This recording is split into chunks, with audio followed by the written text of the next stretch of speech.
I'm Holly. I'm Leslie. And we would be dead.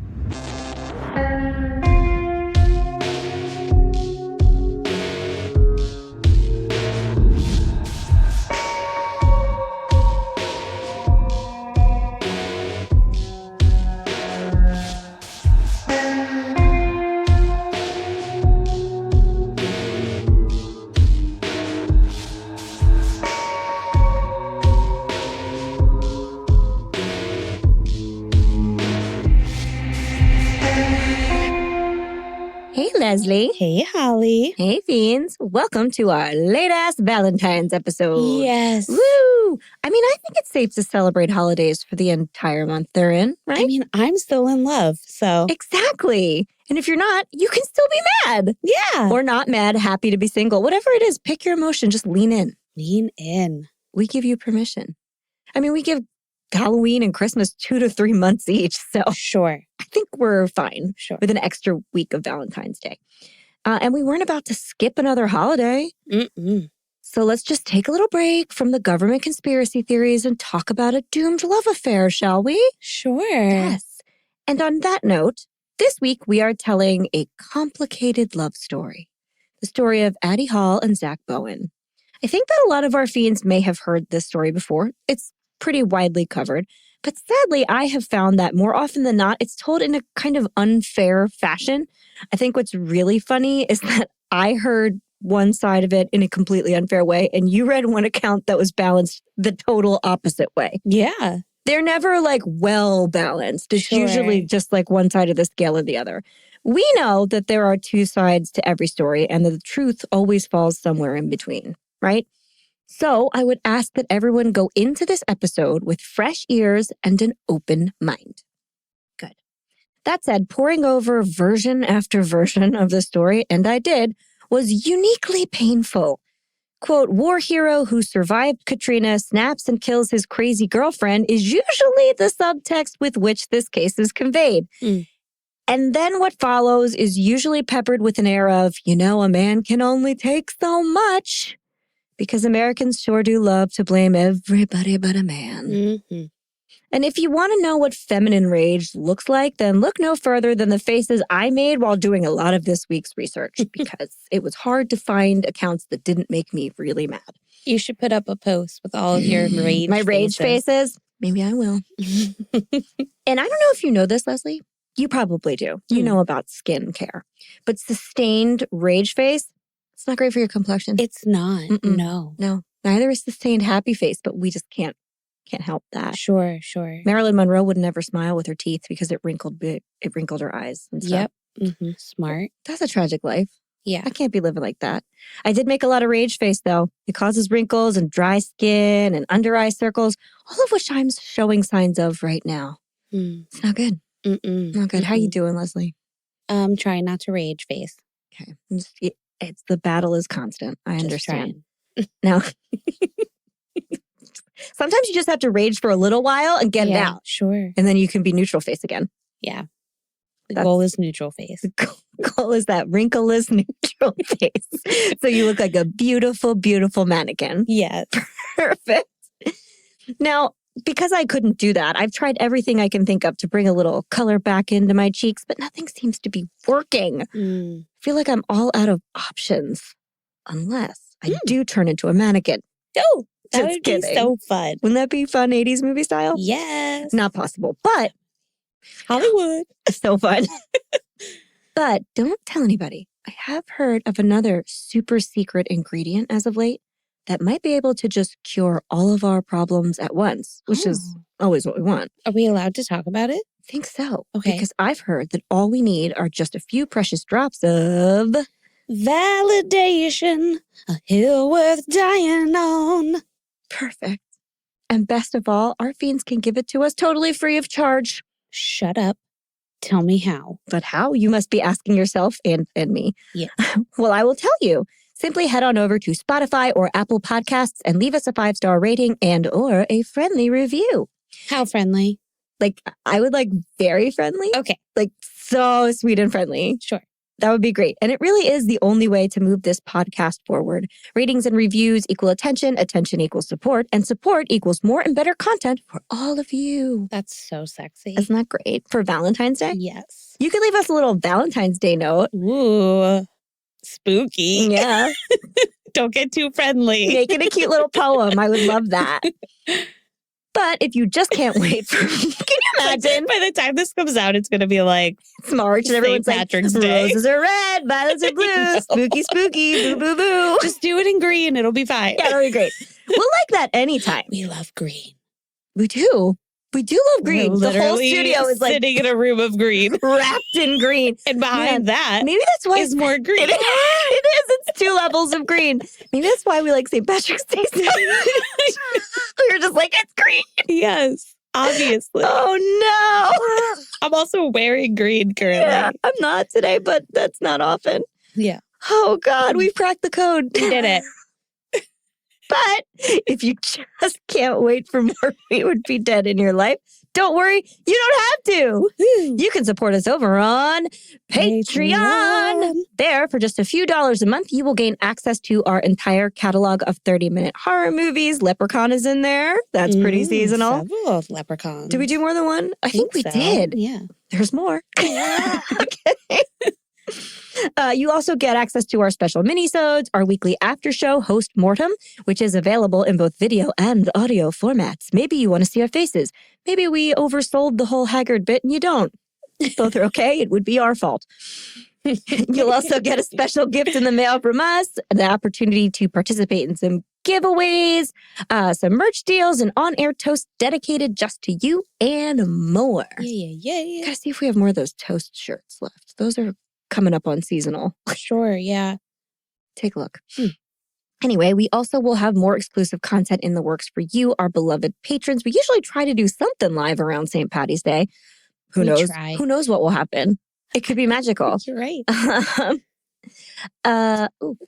Trixie could come back. Oh, I think Trixie will come back. I think so too. I have a feeling in my heart and soul that she will. And if our beloved patrons have anything they'd like to see or hear from us, please never hesitate to let us know. In all honesty, we are here thanks to our patrons, so come on over and be part of the We Would Be Dead family. And if all of that is a little too much for you, you can simply follow us on social media. We are at Would Be Dead Pod anywhere and everywhere you get your content. You can like our posts, share our posts, like and share our posts. That's a good one. You can leave us a comment, post about your favorite episode, let us know when you're listening, tell a friend, tell a neighbor, tell that one neighbor who will never evacuate during a natural disaster, which is scary, but like at least you can periodically ask them if your house is still standing. You know, is that a super niche experience? Because I've had it and you've had it. Yeah, There's no way you haven't. True. Yeah. True. Where we live, it is not a niche experience. I can remember 2 mandatory evacuations in my 20 years down here. Hurricanes Irene and Sandy. We both had both of them were mandatory. You have to get out of Dodge. And it does happen. And when it does, it's weird and scary. Yep. And some people buy a metric ton of alcohol, board up their windows, crank up the Jimmy Buffett, and refuse to leave. Yes. What's their name? Clark. Oh, right away. Yeah. I like that.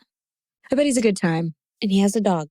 Of course. And he's always going to walk outside with that dog, taking the videos. I mean, yeah, even if it's sideways wind and horrible hail or something. And he'll let the businesses know your business is okay. Your business is trapped. Yep. He'll be on Facebook, giving everybody updates and being riding out the storm. Rosie, your house, it's gone. I'm so sorry. I tried to save it, but I'm not big enough. I tried. Well, he's a good one. All right. Then your friends and Clark can become fiends and we can all hang out together. Hopefully not during a natural disaster. Yes. But he's our guy, man. I'm glad we have him in our neighborhood. And he's always fine. Yeah. And he always has beer in a cooler in his garage. He just sits out with the garage door open and the dog doesn't need a leash. No. It's just who they are. But he puts it on a leash because he's a kind He does, but he's not holding citizen. it. It's just on the ground. Yeah. He can step on it if it runs away. Lastly, I do have one additional thing. As far as mandatory reading goes this week, I always put sources in the show notes for you guys, and sometimes I'll let you know if I use a book. This is kind of a difficult week for that. If I were you, I would forego the book Shake the Devil Off by Ethan Brown, as it is just about Zach. It is just a loving adoration moment for Zach. He didn't know Zach, but for some reason he chooses to tell the entire story as if one person was a saint and a hero and the other was garbage. Right. And it is not fair, in my opinion. He just rhapsodizes, whatever. He didn't live in New Orleans either. It's just a very weird choice that this guy made. I think he was in New Orleans when it happened, and he was like, oh, I have to get this war hero story out. Right. Okay. So instead of that, because it is, I just don't feel like it's enough. Even though it's not about Zach and Addie, I would pick up the book One Dead in Attic After Katrina by local New Orleans journalist Chris Rose. I bought the book for this occasion. Chris is considered to be the voice of post-Katrina New Orleans. And the beautiful, gut-wrenching stories he tells will give you the most important view of the story that I think is possible, because it does occur in a very unique moment in time, in a very unique bubble.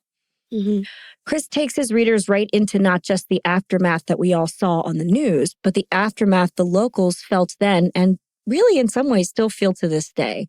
He called Katrina, quote, the storm that keeps killing. And it was. Understanding that part is key to understanding this story. So if you're going to buy a book, I give that one my endorsement. I will also recommend listening to episode 810 of one of my very favorite podcasts, Risk. It's a storytelling podcast. I have promoted it before. We don't work with Risk. This is not a paid endorsement. I just think it's really good content. A storyteller named Dennis Mann, who was friends, roommates, and I think at one time lovers with Addie Hall, writes the story of her life and eventual death from his side and her side and the perspective of the world that she inhabited. And it's just kind of from the edges of her side of things. And I think it is more informative than everything else. It really gives a better glimpse into the situation. He's not heavy-handed, hating one or the other, but it does make you feel like you're kind of in it. And I think it's so much more important to have a sense of time and place in the story than it is to read these like one-sided accounts that are everywhere. Right. You guys will see why. Anyway, now that I've rambled enough, I think that's all I have in the way of news. Leslie, do you have anything else to add before we begin? Well, I do have a fun ghost story for you. Oh my God, right now? Yes. Give me it. Told by my daughter, my 2.5-year-old. What did she say? Okay, so she woke up from her nap today and she told my husband this story. Took him about 5 minutes to get it out. But kids are scary, man. Yes. We've said this for a long time. But here's the very condensed version of it. The bad ghost can hear her when she's under the covers. The good ghosts lift her up in the air, like they toss her in the air and laugh because they're so happy. Bowie, did she invoke the Nana?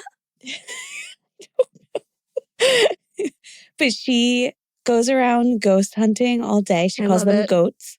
Of course. Goats. Of course. And yeah.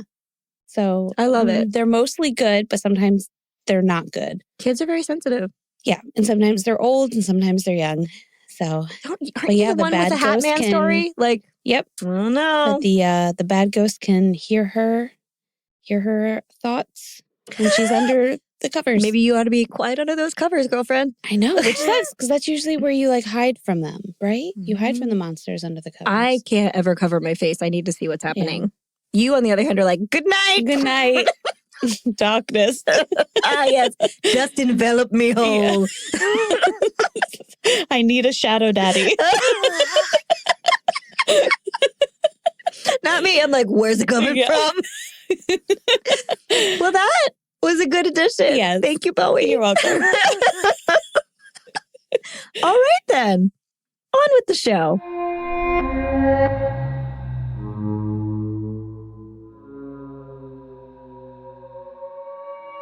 Some might say that this is a love story, but more than anything, it's the story of a storm.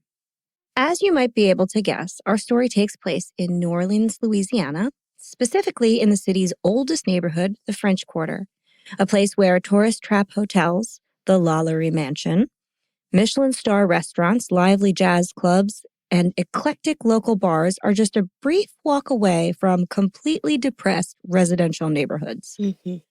I think this phenomenon is more common than most people think in communities that rely on tourism. Yeah. It's something we would know because we live in a resort town and we have seen it. But the contrast in the French Quarter is sharper than I would say like we see in our little tourist corner of the world. Mm-hmm. The vibe there is very bohemian and artsy. The air is thick with spicy food, sweet hurricane cocktails, cigarette smoke, incense, and the acrid smell of food service dumpster. A not regular dumpster. No, that's too chill. This smell is very specific, and if you've ever worked in a restaurant, you know exactly what I'm talking about. Mm-hmm. Yep, Leslie's like, I know exactly. It's got to be a restaurant with a bar, too. Yeah. It has to be like the end of drinks in it. Yep. And I know this because I have been there. I've been to New Orleans. We've walked around the French Quarter. It's awesome, but you will walk in pockets of the most ridiculous smells in the world. And I feel like it makes the contrast very palpable. Like one corner, it's like, ooh, delicious. And the next, you're like, ah! It's just like kind of an example of how it's like. And you guys know I love a vivid description. Anyway, on Tuesday, October 17th, 2006, at approximately 8:30 a.m., the New Orleans Emergency Response Department, aka 911, received a call from an employee at the Omni Royal Gardens Hotel. It sounds like it will be like the most giant hotel in the world. It is not. Right. Just so you guys know. Omni. Yeah, New Orleans doesn't have like big Hilton-style hotels. Right. It's going to be like smaller inns and B&B. It's like Cape May in that way. Mm-hmm. I'm sure they do somewhere outside of the city, but right in the French Quarter, that's not what you're really seeing. A staff member had spotted a body lying on the lower level parking garage roof while opening up for the day. It looked as though someone had jumped from the upper level roof, likely sometime after the hotel bar closed the night before. And the scene was bloody and looked final. Like they didn't get out there and poke him, but they were like, I think this guy is dead. Right. They suspected that there was not much of a chance he was still living, but they couldn't say for sure. 911 said they'd be sending out a couple police cars and EMTs in an ambulance, which is protocol. We've covered cases where an ambulance has been summoned for literal bones. Mm-hmm. They're like, okay, here we are. Right. But they have to do it. The detectives that responded to the call pretty much knew what they were getting into in that point. This was not the first post-Katrina suicide in New Orleans, and it wouldn't be the last. They were a lot more common than any of us really realize. At the Omni, they made their way out to the parking structure's roof. I'm assuming like a fire escape or something would attach to it, where they found the body of a young man. On the roof above, where he would have jumped from, they found a plastic drink cup and some cigarette butts. He had thrown himself off one roof and landed 6 to 7 stories down. I know, 6, 7, I get it, but that's the actual number. Oh, God. He fell that many stories down, causing catastrophic injuries. It looked as though his death had been quick. We cannot say for sure. I know he died of like horrible internal organ damage and blunt force injuries. It was all very consistent with the fall. Mm-hmm.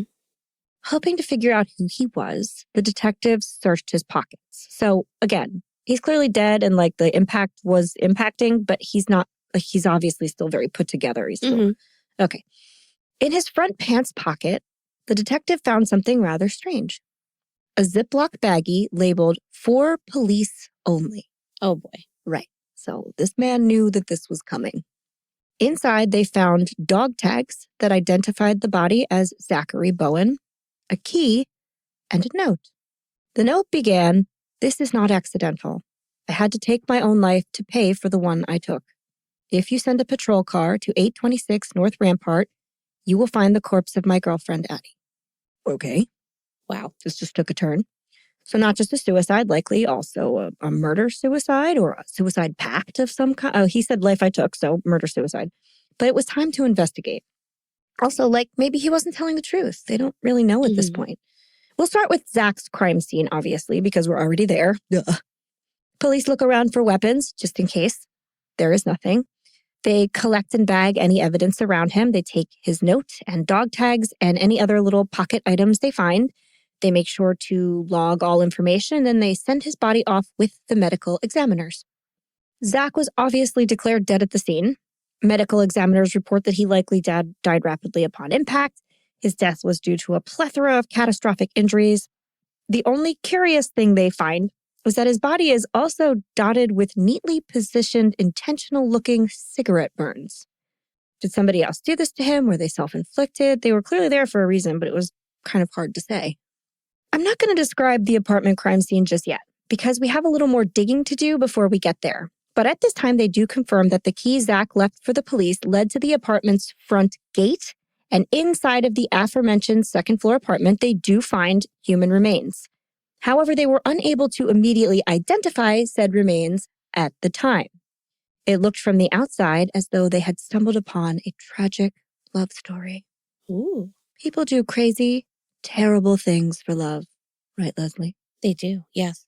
In this month of love, do you think you can imagine any other tragic love stories to get us in the mood for what's to come? Oh my God, I thought you would never ask, Holly. I'm so excited. Oh, okay. Well, in the realm of romantasy, everybody's loving a romantasy right now. I know you're in it, man. I'm in it. Everyone's in it. I've always been in it. It's lovely. Let's love. Let's love, Holly. Oh, let's do. Okay, so I have the top 5 tragic love stories. Must be tragic. Throughout history. Give me them. All right, we're going to go back to the 14th century for the first one. Okay. With Inés de Castro and King Pedro I of Portugal. Ooh. Mm-hmm. So this is not a legend. It just sounds like one. Okay. Prince Pedro I of Portugal was married to Constanza Manuel, a political union meant to secure alliances and keep the kingdom calm. But Pedro's heart wandered very publicly. Pedro! I know. To Constanza's lady-in-waiting, Inés de Castro. Uh-oh, Inés. Yeah. What's going to happen? And this was not a passing infatuation. Pedro loved Inés, openly loved her. Was just like, I married this other woman for political reasons. I don't give a shit about her. And I'm just going to put all of my energy into this woman. Rough. And so this is after her. So Constanza ended up dying. I don't know why she died, but she died. Somebody's got to die in this story. She died. And after her death, he refused to remarry and instead lived with Inés as his partner. But I'm pretty sure that he had lived with her during their marriage as well. It was everybody knew that this is who he was actually with. Gross. And they had 4 children, which I believe he had them while being married, while she was alive. Oh, Constance. I know. I don't think she cared. She didn't seem like she cared. She also was just like, eh. I hope she had a secret late in life lesbian situation or something. I mean, it couldn't have been that late. She died.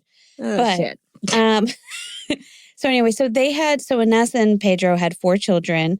They raised them together, a family formed entirely outside of royal permission.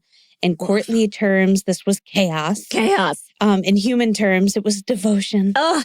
Pedro's father, King Afonso IV, saw Inés as a threat. Of course he did. Not just to politics, but to the future of the crown. Yeah, right. Her bastard babies. Mm-hmm. Her children had claims, and her family had foreign ties. Love, in this case, looked dangerously like a civil war waiting to happen. Oh, she's going to ruin everything. So while Pedro was away, he had to go somewhere. Mm-hmm. The king made a decision history never forgot. Inés was executed, stabbed to death in front of her children. Inés! And Pedro did not accept this as the end. When he became king, he hunted down the men responsible and had them executed with equal brutality. Oh, I thought you were going to be like, he did not accept that she was dead. He took her home and kept her there. Okay. Oh, no! He then declared that he and Inés had secretly married years earlier, meaning that she had been Queen of Portugal all along. Okay.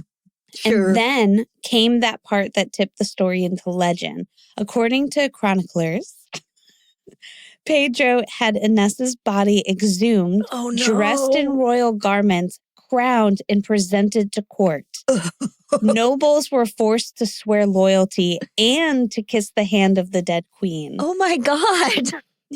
I got it right. Yeah. He didn't like keep her body. They did put it back.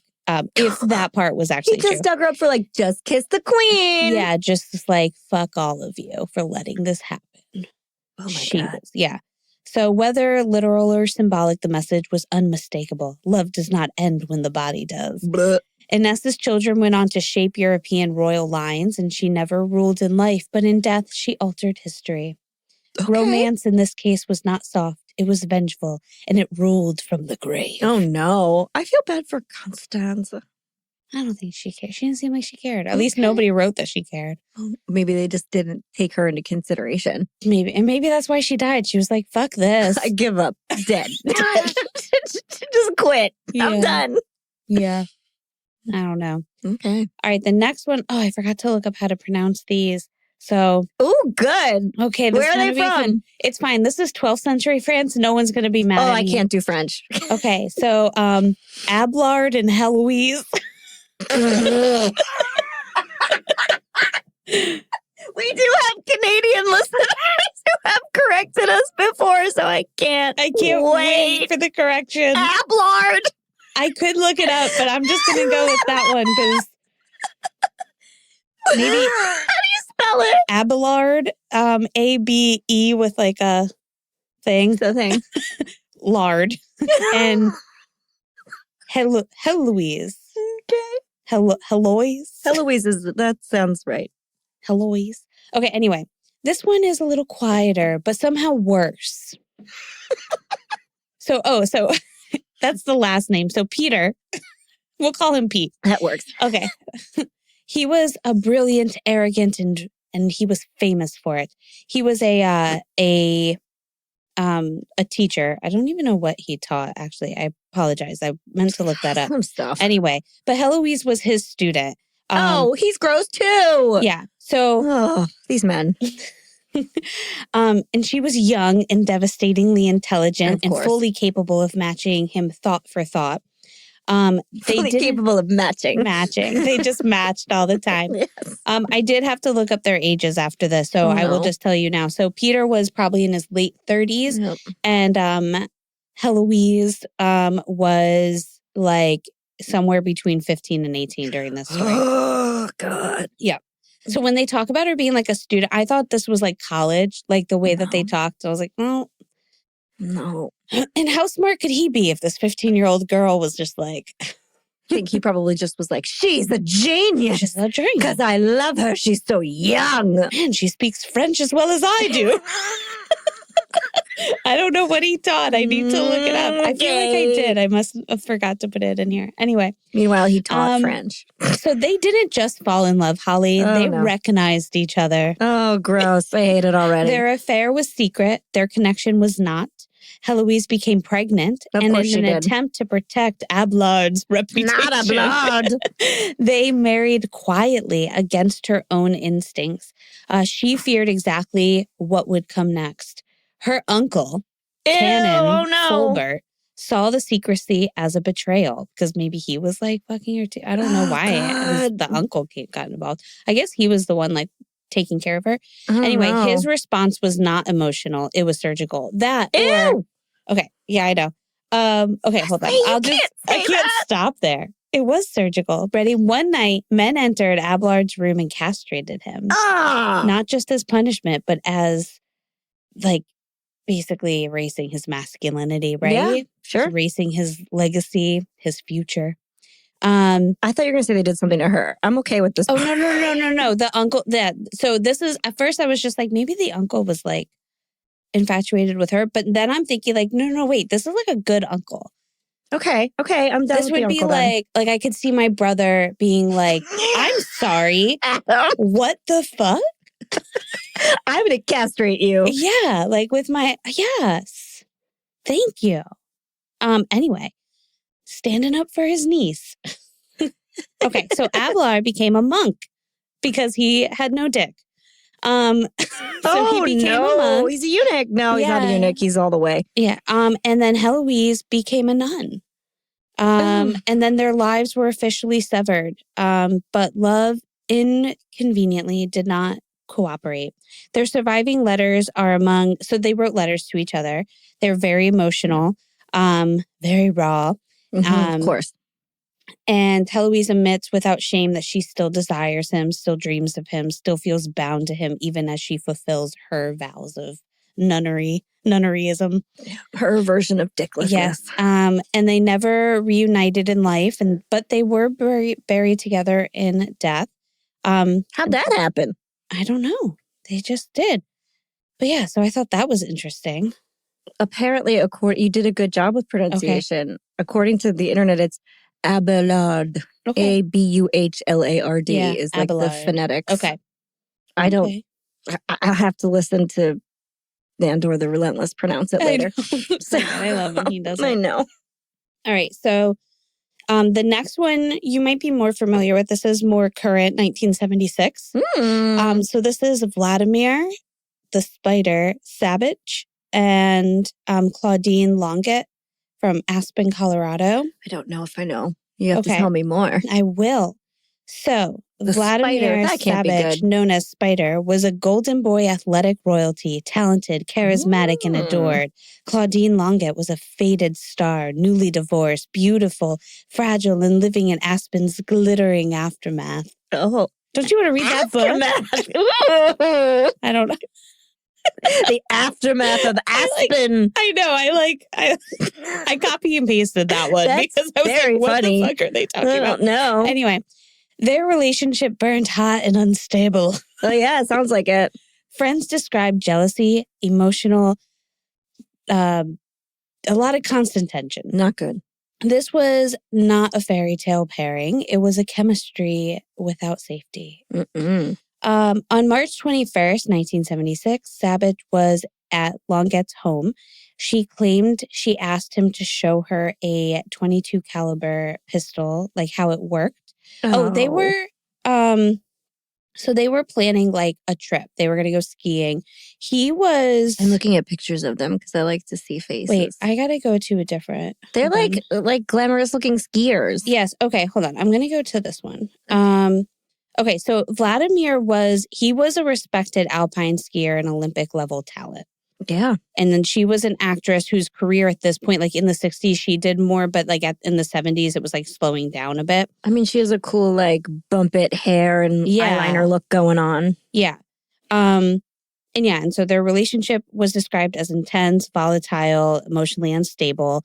Arguments were common, jealousy lingered, and while no history of physical violence was documented, friends viewed the relationship as like combustible. Yeah. And then on March 21st, 1976, they were at home in Aspen, and according to her account, she asked him to show her a .22 caliber, like how a .22 caliber pistol worked. And she claimed that she believed that the gun was unloaded. They were at this point like making plans to travel, like to do a ski trip.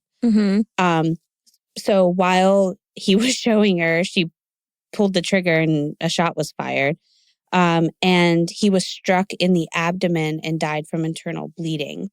Yes. Investigators found no signs of struggle, but noted the firearm required deliberate pressure to fire. Forensics at the time was limited, so there was no definitive reconstruction that could be made. And then Longet was convicted of negligent homicide and sentenced to 30 days in jail, which she served non-consecutively. So she just went there a couple times? Yeah, just often. She just went on the weekends. The court cited emotional distress and mental health considerations, and the public response was immediately like divided on this. They were like, what the fuck? So some like people are very much split on this, that it was a tragic accident. And then there's a whole bunch of other people that are like, she shot that guy. She shot him. Yeah. Like they weren't okay together. But yeah. So I found one. I was just looking at pictures because I like to look at them while you're talking. I found one Facebook post with like the craziest comments I've ever seen in my life. So this post says, who remembers Claudine Longet? It's her 82nd birthday. Claudine, a Franco-American singer, actress, and dancer, and recording artist, was popular in the 1960s and 70s. Who remembers that afterwards she married Andy Williams? Like, yes. That's wild. Yes. After she did all of that. And then someone commented, remember the ongoing Saturday Night Live sketch? They say sketch, and I hate that word. The Claudine Longet Ski Invitational. They would show skiers coming down the mountain, and then you would hear a gunshot, and they would show them tumbling down the mountain, and then they would announce that the skier had been accidentally shot by Claudine. Oh my God. First of all, we have to find that. Second of all, what poor taste. Wow. Oh my God. Well, I wonder if it's because everybody felt like, so reading it now, I remember. So many people are saying she committed murder and got to walk away. Yes. Because I think a couple years ago, when I was looking for a case or something, and it might have been during an Olympic, like we're in the Olympics now, but I think the last time we were in the Olympics, whether it was winter or summer, but I remember looking this case up, and that sounds right to me because I remember thinking like, oh, this woman got away, but reading the story now, just like a simple one, just to kind of do this fun like little segment, it was very much just like, oh, it was divided. But I feel like at the time people were just like, that woman killed that man. Leslie, the SNL sketch is Chevy Chase. Of course it is. Oh my God, we were just talking about We just talked about Chevy Chase for a long time, so that's funny. Of course it is. Okay. Okay, anyway, I have it saved so we can... Amazing. We can watch it afterwards. Okay. Okay, so I know I said 5. I'm going to end it there, though, because I was going to spoil. All right. I told Holly that I jokingly threw in the Wuthering Heights story and was going to try to tell it like it was real. But I don't want to spoil it for anybody. The movie did just come out. The movie just came out. I thought it would be fun. Wuthering Heights in air quotes. Yeah, and it was written in 1845, so that's on you. Read it for our patrons. Okay, I'll do that. You can read your extra one in Postmortem this week. We'll all have a little chuckle. So it's going to be like a tragic little ghost story. Well, I can't wait to hear it when we're done. Tragic story of ghost possession. Love. Perfect. Yeah. And we'll watch the Claudine sketch because I can't wait for that. Can't wait. Thank you, Leslie. You're welcome, Holly. How tragic and also love. I know. Well done. So oh, wait. Oh, my God. I have one more. I was going to say, that wasn't 4. That was 3. I have one more. Give us one this more. Is one of my favorites. Okay, give it to us. Okay. Hold on. Going down. Okay. So this is 17th century. This is the one that like looks the softest and costs the most. So Shah Jahan and Mumtaz Mahal, does that sound familiar? Were not a love story born of rebellion, but of partnership. Mumtaz was his closest confidant, advisor, and constant companion. She bore 14 children and followed him into war zones, governance, and exhaustion. That's too many children. I would also be in exhaustion. I know. In 1631, she died during childbirth because 14 is too many. You're done, girl. Close for business. But, yeah. Okay. So Shah unraveled at this point because he's like in love with this woman. He unraveled. I would be unraveled if I had 14 children too. And he commissioned the Taj Mahal.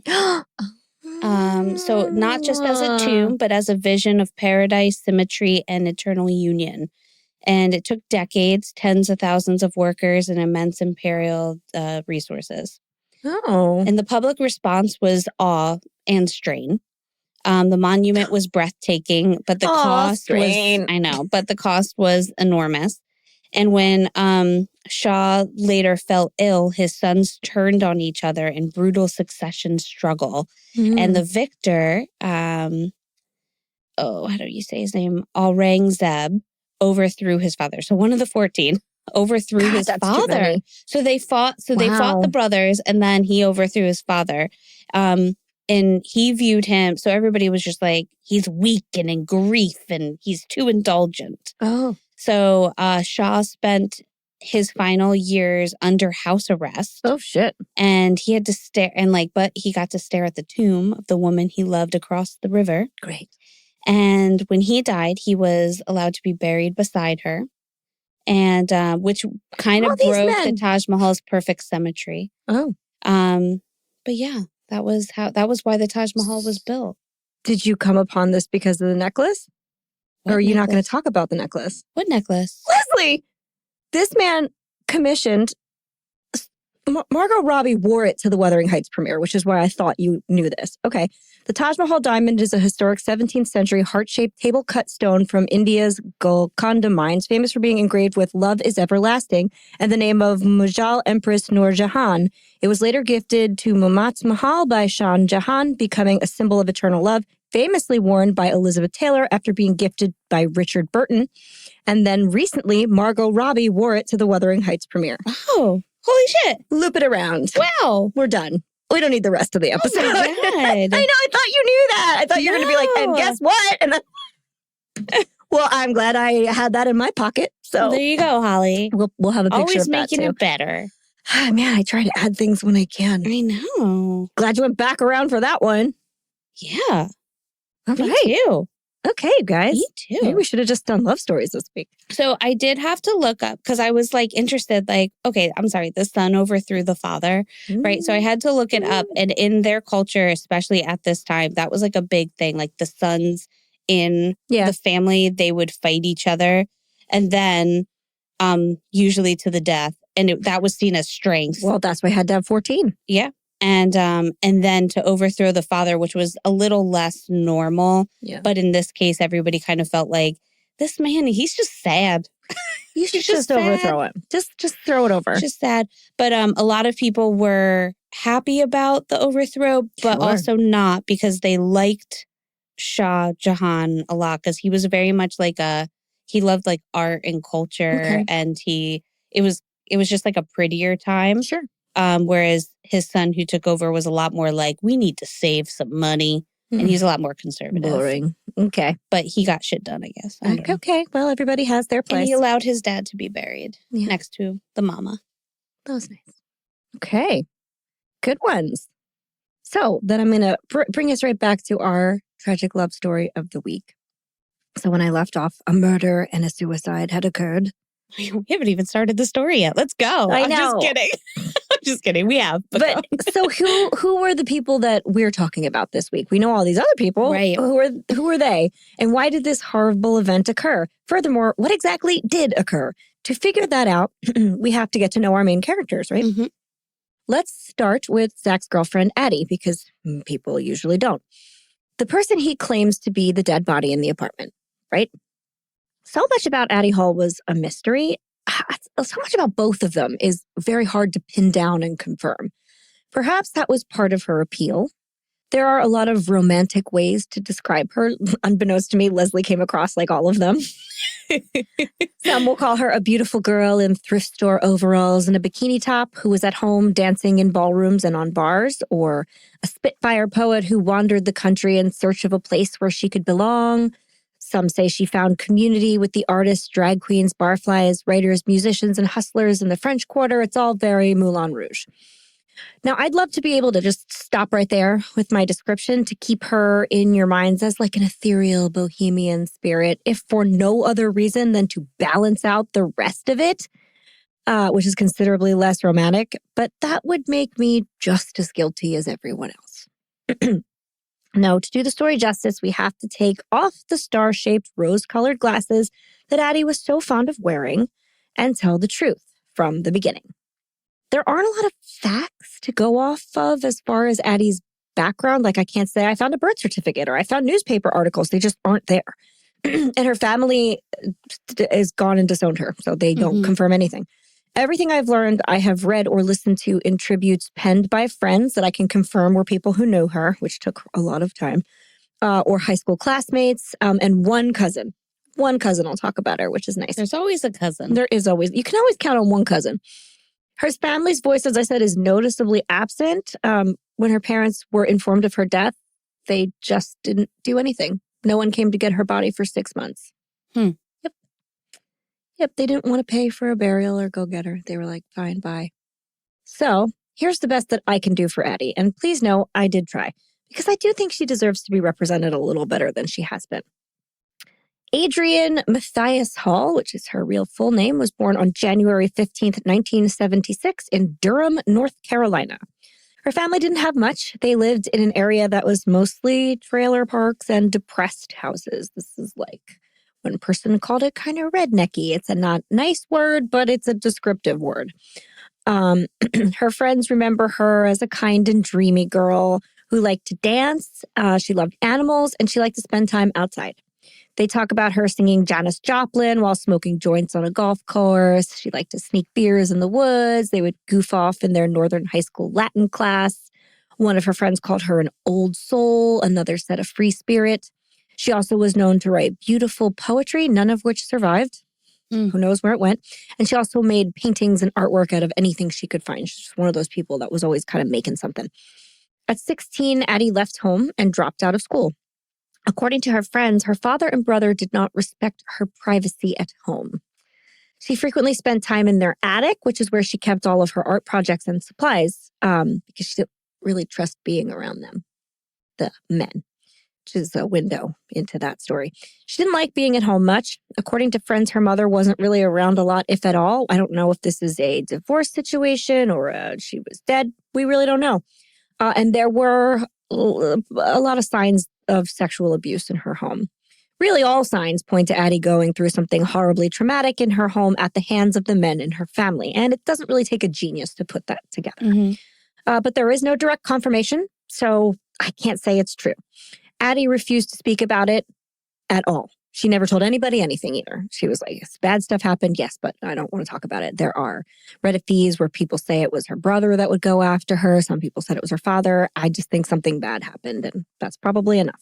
And no one ever reported anything to the local authorities. She didn't tell anybody at school, like a teacher or a counselor, and she didn't tell the police. We can really only go by what her friends have said in interviews. And for what it's worth, I do believe them. It seems like it adds up to me. So Addie moved across the county where she got a job teaching ballroom dance and thus begun her stretch of time wandering the country like a nomad. She just kind of went town by town and traveled around trying to find somewhere to go. Not because she had to, I guess, just because she really wanted to. She spent a bit of time in Asheville. Her friends from there have comments online to say. They said she taught dance while she was there and tended bars. She made friends who spoke highly of her. And after that, the next 10 or so years were just a blur of traveling. I have no idea. No one knows what happened to her. She was just kind of around. That's what I'm talking about. We do know that she was in a string of physically abusive relationships with men. Wherever she went, she found a guy that beat her up. She kind of sought men who were like that. And that usually indicates an issue at home, obviously. Addie was a petite girl with long bleach blonde hair and an elfish smile. She was pretty, and she knew it. She did like to draw attention to her looks, but if a man stared at her for too long, she would fly into a rage. Also an indication of something awful happening at home. Addie fought when she had to, and sometimes when she didn't. Along the way, she was also diagnosed with bipolar disorder and had been prescribed lithium to treat her, quote, spells. I often wonder how this came to be, seeing as she didn't really have a general practitioner. Either she was diagnosed as a kid or during an episode that landed her in the hospital at some point in time, but we don't really know. If that was the case, any record of it is lost. No matter the source, the medication she needed wasn't really always available to her, and when she wasn't on it, things could get shaky. She was also quite volatile when she drank, so there were incidents. She was fiercely loyal, but sometimes she was just downright fierce. Eventually, her travels landed her in New Orleans, where she finally felt at home. She came into that town, ironically enough, like a hurricane. She lived in her car at first and tended bar at a little hole in the wall called Hogg's Bar. Let's go to Hogg's. Now it's called Sneaky Pete's. If you are in New Orleans now or in the near future, that's what it is now. Addie made a lot of friends with regulars there quickly, and she was like a pretty popular bartender. Danced on the bar and hung out and stuff, you know. Her friend, Dennis, who we talked about earlier, really does the best job at describing her in his story, Chasing the Storm. Again, I will encourage you to listen to him tell the story himself on his episode of Risk. There will be links in the show notes, but I'd like to pull some pieces here for you to really show what her life in New Orleans was like. Dennis described his first meeting with Addie as one evening he was on the street in New Orleans and he saw a parked car that had been on the same place in the street for a few days empty. And on that night, there was a girl in there and she was naked. Saw her like shifting around, doing stuff. And she was clearly like getting ready for work or a night out. She's like doing makeup and like shitsing around and stuff. And he's standing there staring. She gets out and she says, "What the fuck are you looking at?" While she's pulling on like a freshly out of the bag wife beater style tank top and some bottoms or whatever. She got out of the car. He was like, I don't know. Look at there's a naked girl in the car. You. Yeah, exactly. So she got out of the car and said, "Hi, I'm Addie Hall." Then she pointed to her left boob and said, "This is Nippolata." And then her right boob and said, "This is Lactatia. And we're very happy to meet you." Nice. And with that, they were friends. I mean, you would have to be, right? You would just have to be. And then for a little while, they were roommates, and I believe they were occasionally lovers. Calls her his girlfriend, but then she also says he's gay. So I don't know, maybe he likes everybody. Dennis, we love you. You can do whatever you want. She liked to drink wine and light candles. She liked to dance in her living room. She loved to talk about art and books and plays and poetry. Her favorite book was The Catcher in the Rye. She loved John Waters films and the music of Irma Thomas, the soul queen of New Orleans. Dennis spoke about how things with Addie could go from fun to terrifying in a heartbeat. They were eventually evicted from their apartment because Addie's neighbor bumped into her at a bar and she retaliated by hitting him in the face with a 2x4. Happens. I guess it does.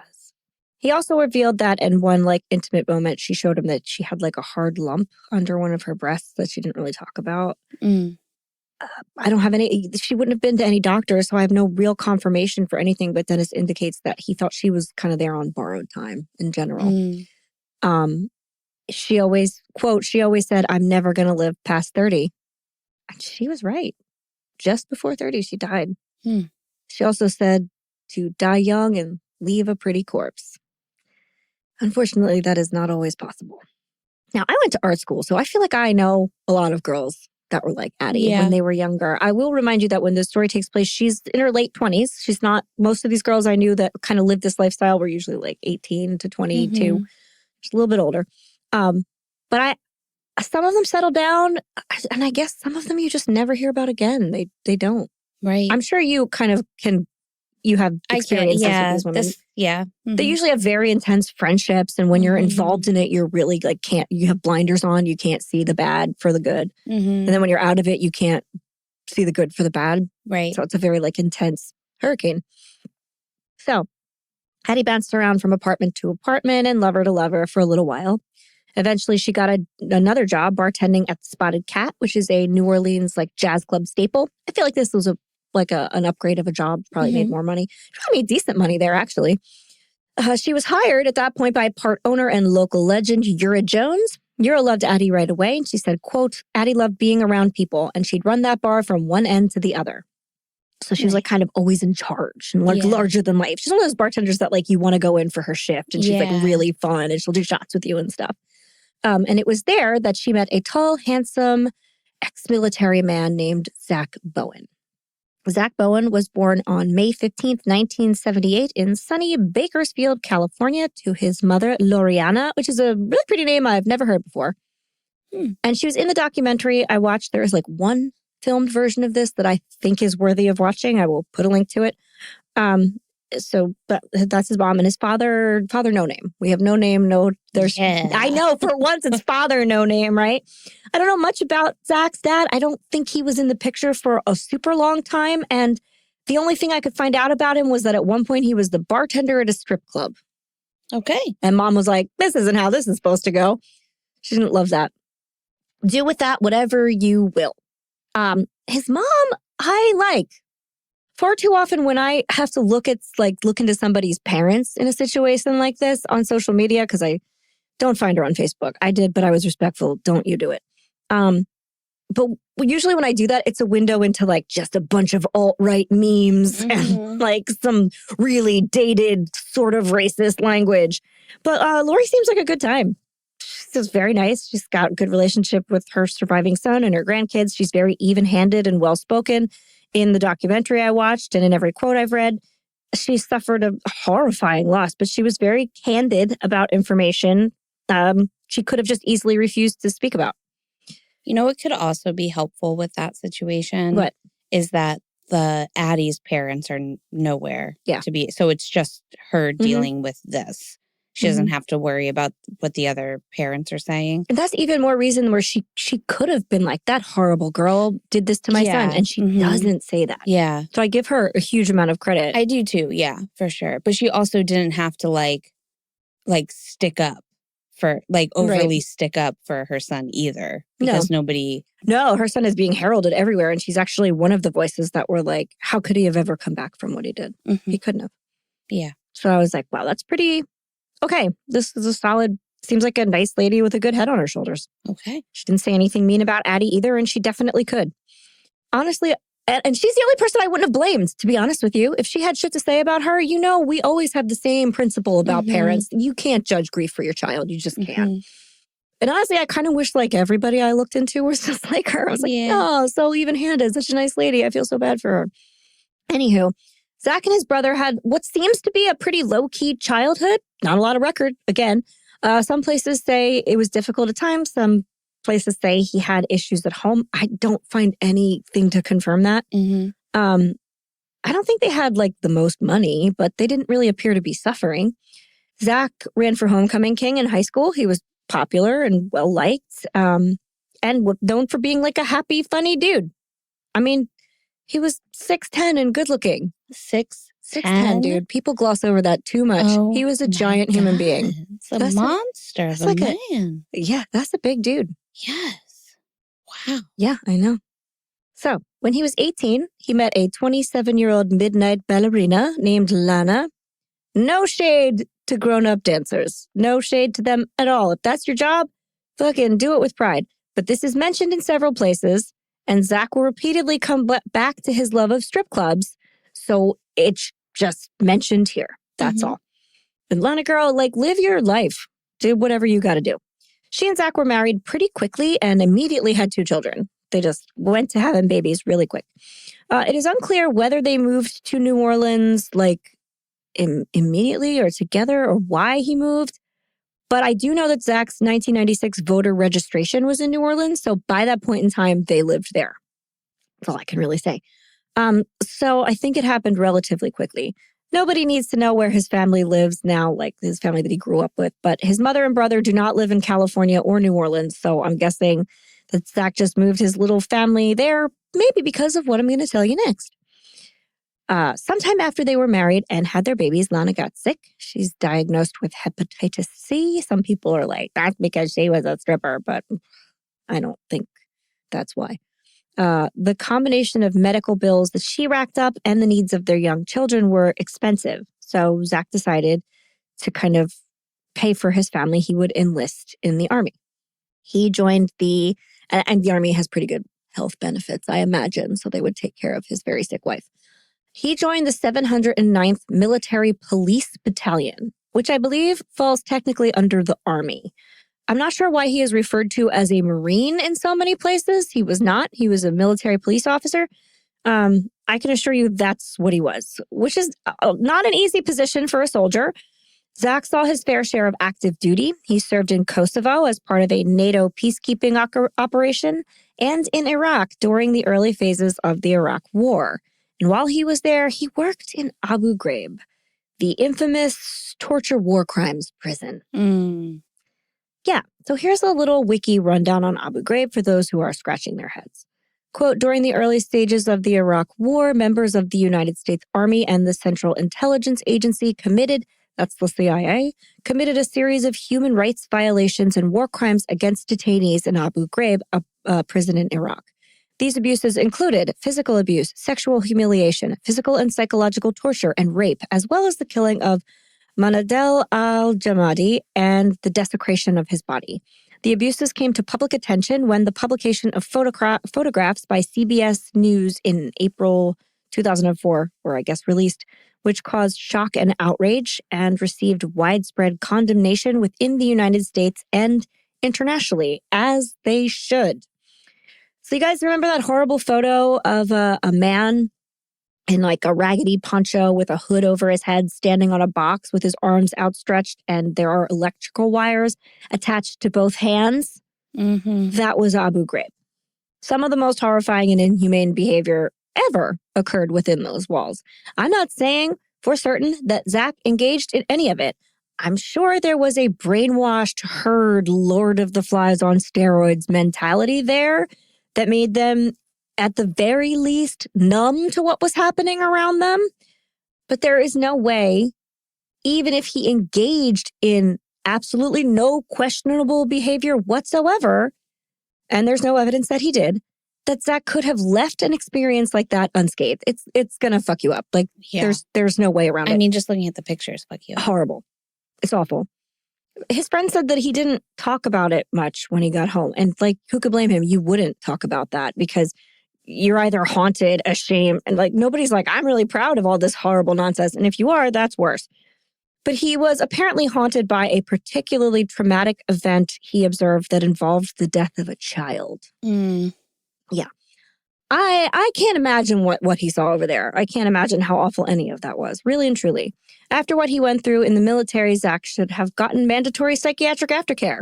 For sure. For sure. Like, counseling should have been provided, and then check-ins that he was receiving counseling should have been mandatory. They should be mandatory for all veterans. It's crazy to me that they're not. Yeah. He got like, thank you for your service. Oh, Goodbye. They gave him a couple medals, too, of course. He got a couple medals. Yeah. But the way we treat soldiers in this country is fucking appalling. It really is. They can't take care of their mental health with a medal. Yeah.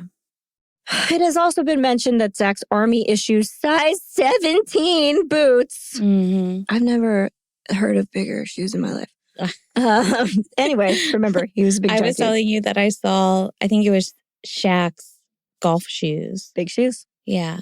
Big shoes. They're big. They're like 22. They're probably the size of like our entire desk. Yeah. That's terrifying. So apparently these like boots that he was wearing were ill-fitting, and they made him develop a painful hammer toe. Mm-hmm. We will not be blaming the hammer toe on anything or for anything, but some people think it played its part. So I'm just going to drop it in right there. After his tour in Iraq ended, Zach was discharged under honorable conditions, not to be confused with honorably discharged, because they're different. Oh. But the same words. Flip it around, different. Who knows? And this downgrade was like insulting to him. He was like, why wasn't I honorably discharged? It's worse? Yeah, it's not as good. Conditions? Discharged under honorable conditions is not as good as honorably discharged, which is so strange to me. Why don't you do better? Just say medium conditions or something. I don't know. Right. So, but before we wind up this little biography about Zach, since I did give a lot of personal windows into what Addie was like, I'd like to read you some of what his mother said about him in a memorial post that she made. Okay. She said, quote, she remembers that he had a wacky sense of humor. It started in preschool when the teacher asked him what he wanted to be when he grew up, and he said, a pink pig! Yeah. He went on to memorize every line from Wayne's World when he was in junior high and tried so hard to become a skater, but he stunk at it and he knew it. He always had a smile on his face and a kind heart, and oh, how he loved his music. He'd call me in to listen to the new Soundgarden album or Alice in Chains, and I have to admit, it was awesome. He lost his way after Iraq, and I'm sure it was PTSD. He was a sensitive soul and didn't know where to put all the hatred and ugliness from the war. His children loved him dearly and will never forget his kindness and love. So that's a nice little window into Zach. Zach has much more of what felt like a regular growing up situation. Like his family talk about him. He was missed. He's remembered. His mom remembers his childhood. It's all there. So during his time overseas, Zach's wife decided that she just didn't want to be with him anymore. Okay. Yep. So she took the kids and moved out. When Zach returned to New Orleans, he had little left of his previous life, and so he threw himself into the local scene.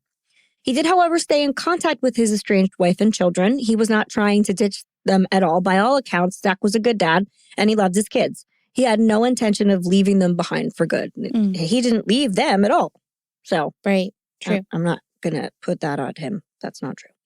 In New Orleans, he bartended here and there and was able to pick up odd jobs. He was big, strong, and handsome, so getting, manual labor was easy, and bars loved to have him pick up shifts because he was like a good-looking. I mean, he's giant and good-looking, so he's like kind of a local celebrity is what I'm guessing. Needless to say, he was also pretty popular with the ladies. Oh, I'm sure. But nobody ever caught his eye like Addie did. At first, she was mean to him. Of course. Yeah. She would sling insults at him and throw little digs at him all the time. Friends compared it to pulling a little girl's pigtails on the playground, except she was a girl and frequently wore pigtails, so that metaphor is confusing. But Zach liked her. Even if she was picking on him, Zach sensed that she was something special. And he did everything right in this beginning part. He was kind to Addie. Her friends all comment on how he was one of the very few kind men that really took care of her in her life. In fact, he was kind to everyone. Zach was very well liked in the area, even though he was new in town, kind of. I guess he was gone for a while, so whatever. He was easy with a smile and really charming. Addie would pick fights with him, but he wouldn't let himself be bothered, and he just kept coming back. Before either of them knew it, they had fallen in love. Oh, I know. He called his mother to tell her about Addie, too. And she said that she had never heard her son talk like that about a woman before, that he was in love like he had never been in love before, even when he had a wife.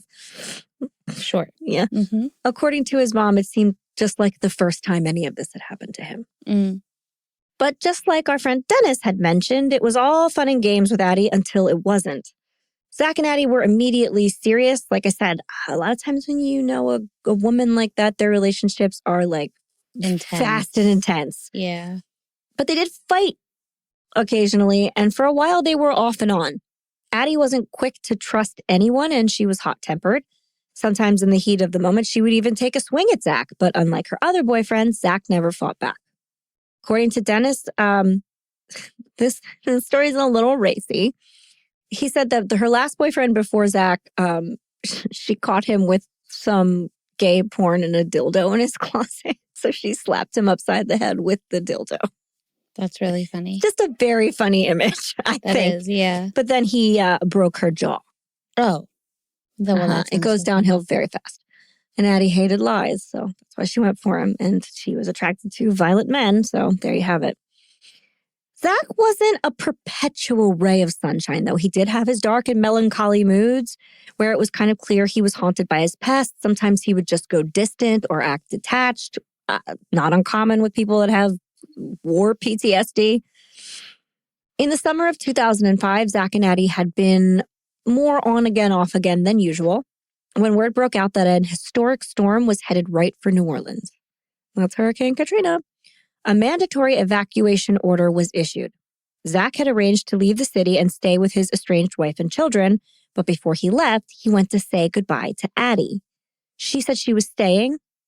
She didn't have anywhere else to go, and this is the place that felt like home, so she didn't, if she was going to go down, she'd go down with the ship. But she just said she didn't feel like it was her time to go yet.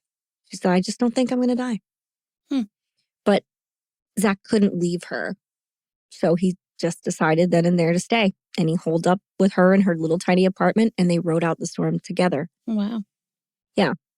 So before we go further into the storm, I have to say, what you don't see in news coverage of any big hurricane or a big weather event is that while, yes, coastal towns that they hit often do get obliterated, their path is often pretty precise. So while other shore towns were like wiped off the map during Sandy, we were pretty much fine. Yeah. New Jersey is not that big, and our county has like the most coastal real estate of any part of it, and we didn't get the worst of it.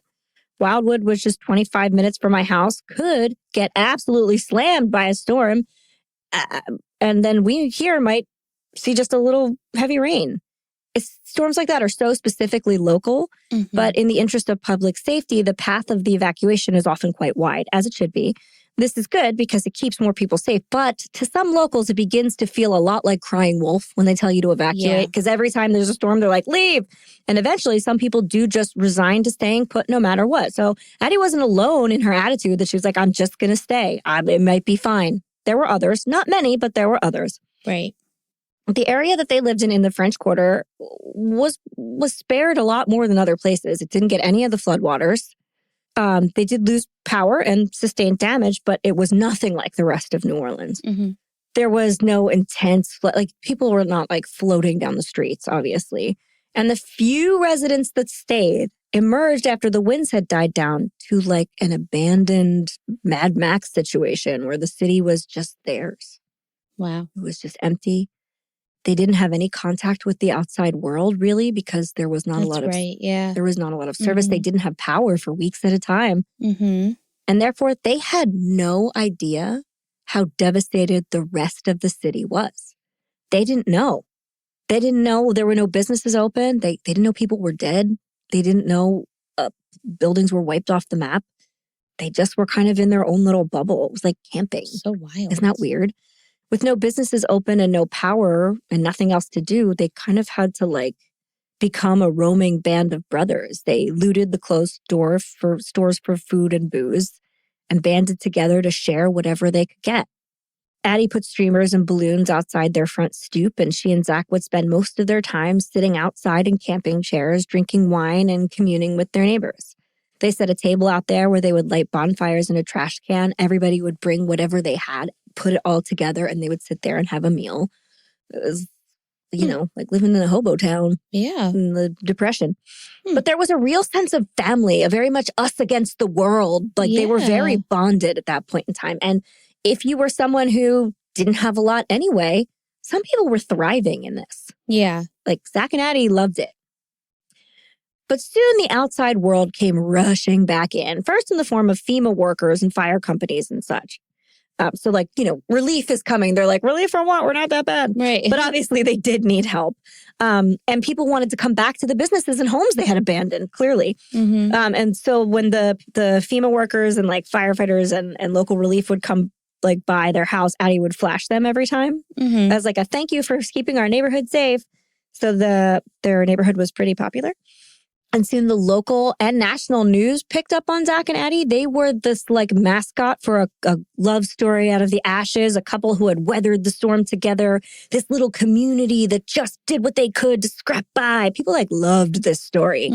They were determined to keep hope and love alive in the rubble, very romanticized. They were in the news. They were in newspapers. They were in magazines. I mean, they were everywhere.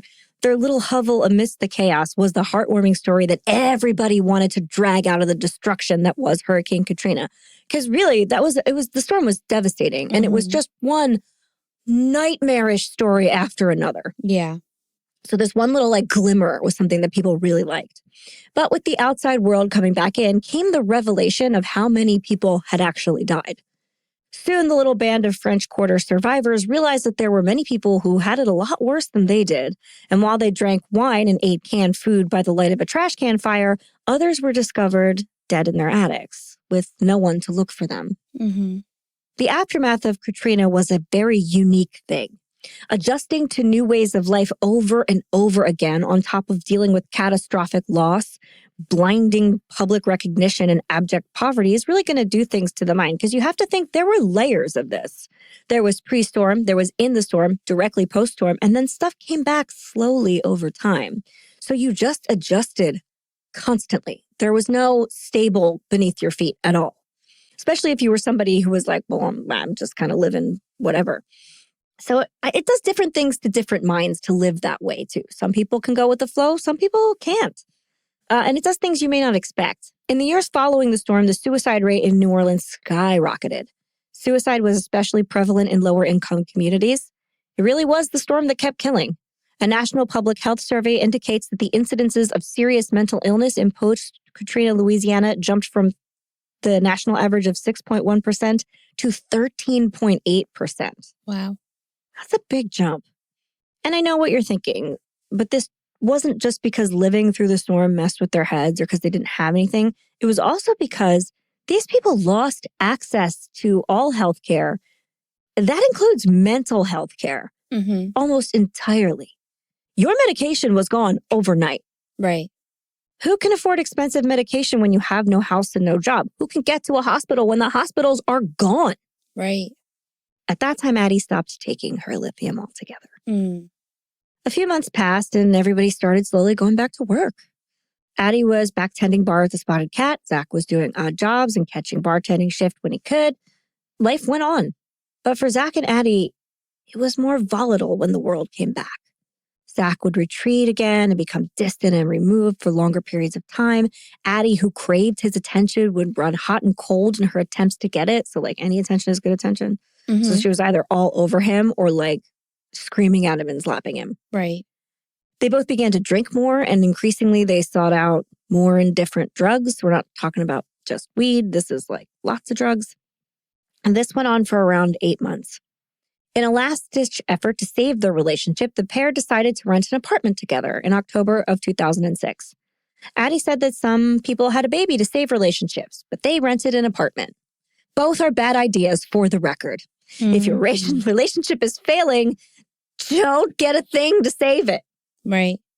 The apartment was a one-bedroom, little ramshackle-looking place that was located over Priestess Miriam's voodoo spiritual temple. Ooh. You want to talk about that, don't you? Yes. Let me make it abundantly clear first. There will be only love for Priestess Miriam over here.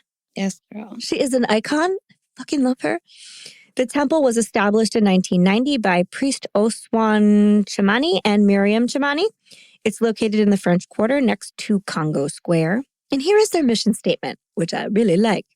The Voodoo Spiritual Temple and Cultural Center's mission is to provide service that meets the needs of all mankind, which allows him/her to fulfill their quest in the divine plan of the universe. The temple was established in 1990 by Priestess Miriam Chamani and her husband, Priest Oswan Chamani. It is the only formally established spiritual temple with a focus on traditional West African spiritual and herbal healing practices currently existing in New Orleans. It has been serving New Orleans natives and visitors of all nationalities for over, in caps, 30 years. The VST has extended its spirituality across the world, including with its connections to the African priesthood of Senegal and a temple in Russia. The temple in Russia was established after Priestess Miriam took trips to Russia to teach about African spirituality. On March 6, 1995, Priest Oswan transcended into the arms of the ancestors, but Priestess Miriam continued to carry on the spiritual tradition, which embodies many aspects of mainstream spiritualism, Catholicism, voodoo, and hoodoo. The VST daily operations are solely managed and run by its founder, Priestess Miriam, in conjunction with recommendations from the church elders. Delightful. Allegedly, the temple services are directly connected to those performed on Congo Square by Marie Laveau and Dr. John, which is also really fun. I love Marie Laveau. We can absolutely cover her very soon. She lived a very interesting life, and I visited her grave when we were in New Orleans. Now, Priestess Miriam has also been featured in numerous documentaries and articles. She appeared in the New York Times in articles about voodoo and events in New Orleans, as well as features in Spin magazine. She was in movies and on PBS, in commercials in America, England, and Japan. She was invited by actor Nicolas Cage to perform a blessing ceremony during his wedding to Lisa Marie Presley, after hiring her as a consultant for his directorial debut film, Sunny. There is so much weird Nicolas Cage trivia in New Orleans. It is incredible. But that's just to tell you, like, it's so strange because when you look at this building, it's like this ramshackle little building, and they lived in this like little dumpy apartment, but this icon was underneath them. Right. That's just the contrast is something that like runs through this whole episode. And it was just right there. So anyway. I say this also with the most love and reverence ever in the world. She reminds me so much of Mama Odie from The Princess and the Frog. Yeah. Oh, I love The Princess and the Frog. Do you think that she was like inspired by her? Maybe. I mean, Disney's like official statements say that Mama Odie was inspired by Marie Laveau. She looks nothing like her, so I don't know what that was. But also just Louisiana spiritualism in general. Sure, yeah. So you would include Priestess Miriam in that. Obviously, she's an icon of it. Mm-hmm. So anyway. Priestess Miriam did nothing wrong. It should also be mentioned while we're here that voodoo and hoodoo are closed practices. So for the love of God, white people, don't go poking around where you don't belong. Mm-hmm. Let Miriam do her thing. But she does come back later. We'll talk about this again, which is why I gave you this whole biography, and we just love her in general. So back to Zach and Addie. They signed a rental agreement to rent this apartment above the temple with their new landlord, and they prepared to move in. Zach mentioned that, since they had a place together now, he'd like for his kids to come and stay with them sometimes on weekends. And Addie said, absolutely not. No, I don't want your kids. I don't want kids. I don't want your kids. I don't want anybody's kids. I want you. And that's it. Which is a rough thing to say. Yeah. She didn't want kids. His kids. She just wanted Zach. But anyone who has children of their own will know, like, that's not how this works. Right. You sign up for the whole thing or you don't. Right. But also it seems like for the best. Yeah. Yeah, absolutely. I mean, if she's off her lithium at this point, too. The kids don't need to be there. Correct. Zach was distraught after that. And listen, rightfully so. Like, that's the sticking point. I would have been like, okay, I guess that's not working. So one night in the first week of October, just after they had moved their stuff into their new place, because they went forward with it. Remember, this is solving their problems. Addie came up on Zach. She caught him in the act of having sex with another man. In their home? I don't know. It doesn't say where they were. I just know that she discovered this happening. So to me, it feels like it must have been either somewhere there where they both were, and she walked into a back alley in a bar or something, or they were at home. I don't know. But she flew into an absolute rage at this. We know she doesn't handle cheating well, especially a man cheating with her with another man. And she said a lot of awful things to Zach that night, especially in reference to him being gay. And this is where people get the idea that Addie was a violent homophobe. That is everywhere. That is absolutely everywhere. She's horribly homophobic, and that's why she was so mean to her boyfriend. But I'm going to take this moment to say that I don't think that was the case. I think she wanted to hurt Zach as much as possible, so she used language that would accomplish that. But in the rest of her life, she had lots of gay friends and hung out with drag queens and never exhibited a lick of homophobia. So I don't think it just lived in her. I think it was just the insults she used on him. Right. And didn't this happen with the previous boyfriend? Yes. So she'd been cheated on with a dude before. She's just mad that she got cheated on. Exactly. And I think she was saying horrible slurs to hurt him, not because she hated gay people. Right. I think in that moment she hated him. Yeah. I think it would just kind of come out all of a sudden. I think she was being as mean as possible. And that's it. This is not an excuse for volatile behavior. You should never do that. No. What she did in that moment was awful. But Addie was also a bipolar person off her meds and mad as hell. If we have learned anything during the course of this podcast, it's that you don't want to be in a situation where you're fighting with a bipolar person who is mad as hell. Right. They are not grounded in reality at that point. She's probably mad, embarrassed. Oh, hell yes. All of the above. Happening to me again. And I got to get out of this. Yeah. Because she's got a string of these relationships. She just runs away when it happens. So anyway, the next day on October 4th, Addie went to their landlord by herself and told him that she had caught Zach cheating on her and wanted to put the lease in her name and her name only so she could kick him out. And the landlord did it. That's not usually how things work when there are two names on a lease. Can't usually just say, take one off. You need both people to sign off on that, which leads me to believe perhaps she provided the entire deposit. If she had given all the money, she probably could have changed anything. I don't know that that's the case, but there is no other situation in my mind where you could just go and take someone off your lease without their permission. But who knows? Maybe she was really friendly with the landlord. Yeah. Or maybe I don't know, maybe he was aware of how volatile their relationship was. So maybe and he thought he was getting a woman out of a relationship or something. Yeah. I don't know. But he did do it. And that night, Addie and Zach had a spectacular fight when he came back to the apartment and she told him to get out. The next day, Addie didn't show up for work. Her boss and friends tried to get a hold of her, but her phone, which was a prepaid flippity job, had run out of minutes. This happened from time to time. It was not an uncommon thing, so nobody was really worried right away. But when she didn't show up the day after or the day after that, people began asking questions. Zach missed a few days of work as well, and when he finally came back, he looked haggard and distressed. Friends asked him where Addie was, what happened. He told them she left. She broke up with him and moved back to North Carolina. For the next 2 weeks, Zach roamed around the local bars, getting blind drunk on his own.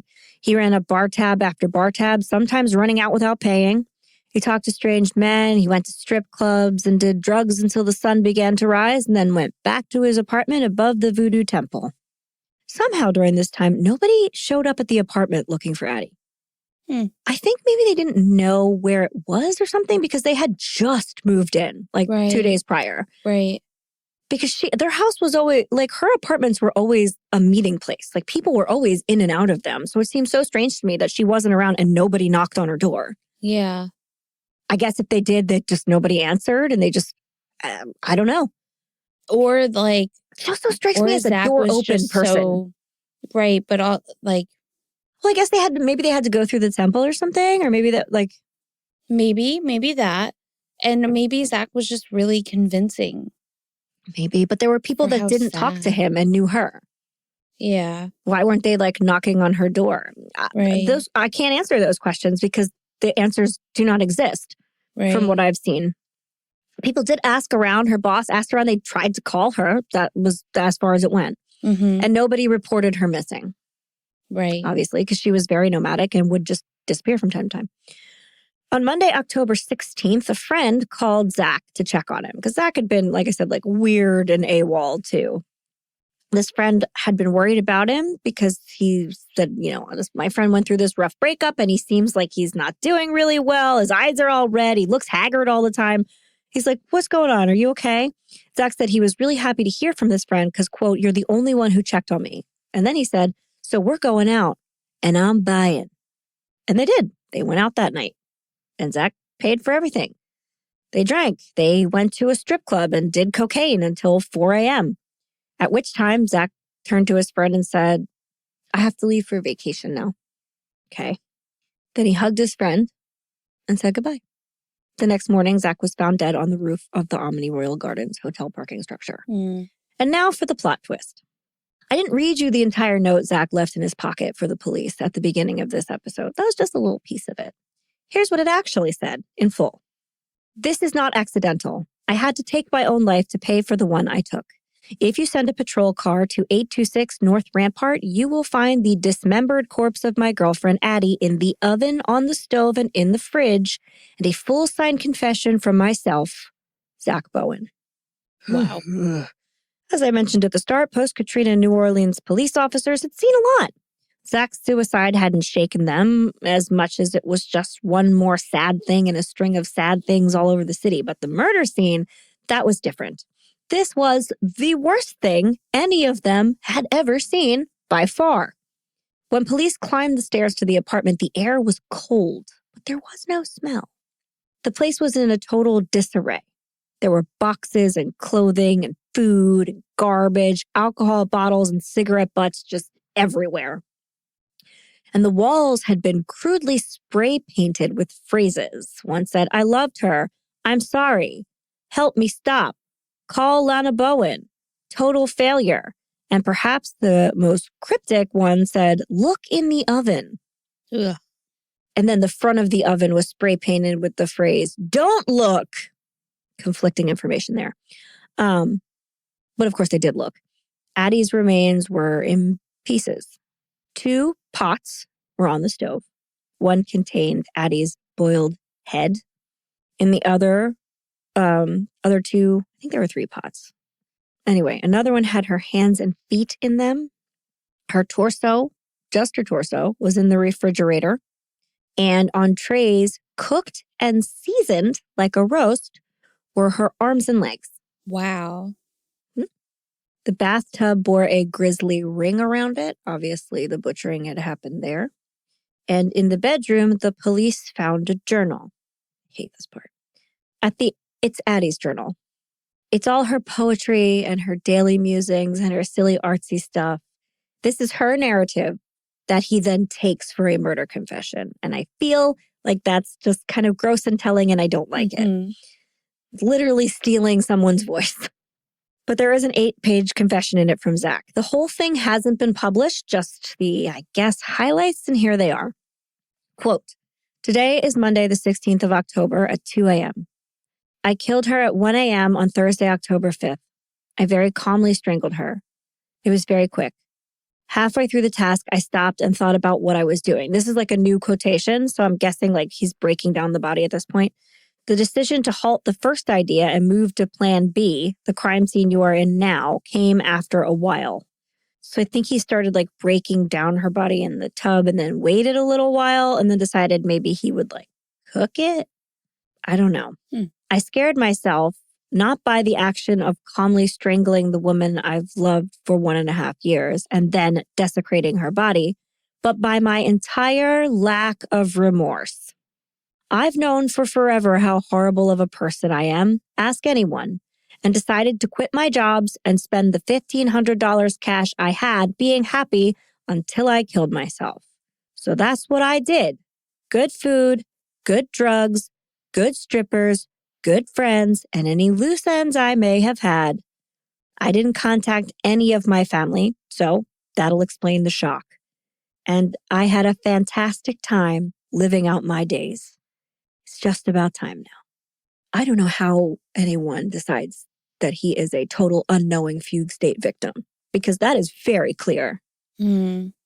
And he did all of the things he said he did. And there's more to this confession, obviously. Here's what we know without the quotation. We know that Zach strangled Addie to death and then laid her body on the futon they had. He then slept next to her body all night. And in many reports, it's said that he did have sex with her lifeless body. The next day, fearing the smell of rot might set in, he turned the air conditioning down to 60 degrees. So it's cold. Over the next 3 days, he dragged Addie's body into the bathtub and cut her apart with a kitchen knife and handsaw. Then slowly began cooking her remains.